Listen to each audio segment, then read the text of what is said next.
আসসালামু আলাইকুম। আজকে আমরা পড়ব উদ্ভিদ বিজ্ঞানের অষ্টম অধ্যায়ে ভাস্কুলার বান্ডেলের শ্রেণী বিভাগ। এখান থেকে সৃজনশীল আসে, হচ্ছে এমসিকিউ আসে, এইসিসি অ্যান্ড হচ্ছে এডমিশন বোথ। একটু বুঝতে হবে, ভাস্কুলার বান্ডেলের মেনলি তিন ভাগে ভাগ করছি আমরা: সংযুক্ত, অরীয় আর কেন্দ্রিক। সংযুক্ত হচ্ছে জাইলেম আর ফ্লোয়েম যদি একই ব্যাসার্ধের উপর অবস্থান করে। সংযুক্তের মধ্যে আবার দুই ভাগ আছে, সমপার্শ্বীয় আর সমদ্বিপার্শ্বীয়। তো সমপার্শ্বীয়র ক্ষেত্রে আবার ভাগ আছে মুক্ত সমপার্শ্বীয় আর বদ্ধ সমপার্শ্বীয়। মুক্ত সমপার্শ্বীয় হচ্ছে যদি ক্যাম্বিয়াম উপস্থিত থাকে, আর বদ্ধ সমপার্শ্বীয়তে ক্যাম্বিয়াম অনুপস্থিত থাকে। মুক্ত সমপার্শ্বীয়র এক্সাম্পল কি? দ্বিবীজপত্রী উদ্ভিদ।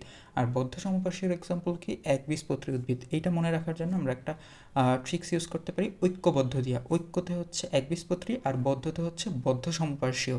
এটা মনে রাখলে আশা করি হচ্ছে ভুল হবে না। এরপর আসা হচ্ছে সমদ্বিপার্শ্বীয়। সমদ্বিপার্শ্বীয়র ক্ষেত্রে হচ্ছে জাইলেমটা কেন্দ্রে থাকবে আর ফ্লোয়েমটা দুই পাশে থাকবে। এর এক্সাম্পল হচ্ছে লাউ, কুমড়া, শশা। এটার ক্ষেত্রে একটা নিমোনিক আছে, শালিক দিয়ে মনে রাখা যায়। এটা হচ্ছে শতে হচ্ছে শশা, লতে লাউ আর কতে হচ্ছে কুমড়া, এইভাবে মনে রাখা যায়। এরপর হচ্ছে 2 নম্বর, যেটা হচ্ছে অরিও। অরিওর ভিতর হচ্ছে বলতে বুঝাইতে আছে জাইলেম আর ফ্লোয়েম যদি পাশাপাশি অবস্থান করে, এবং এইখানে উদাহরণ হিসাব আছে উদ্ভিদের মূল। এটা একটু মনে রাখতে হবে, কারণ এটা হচ্ছে এডমিশনে আসে আর এইচএসসিতে হচ্ছে সৃজনশীলে উদ্দীপকে থাকে যে উদ্ভিদের অরিয়।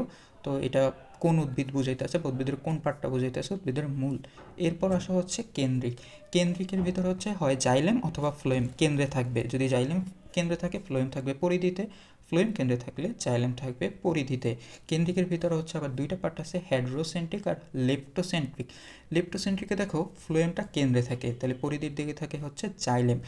এটা হচ্ছে ভুলা যাওয়া, অনেক সময় হচ্ছে এক্সাম হলে মনে থাকে না। এখানে দেখো ফ্লোয়েমে লিখতে ল লাগে, লতে লেপ্টোসেন্ট্রিক, এইভাবে মনে রাখবা। এভাবে মনে রাখলে ভুল হবে না। আর হেড্রোসেন্ট্রিকের উদাহরণ হচ্ছে টেরিস আছে, লাইকোপোডিয়াম আছে।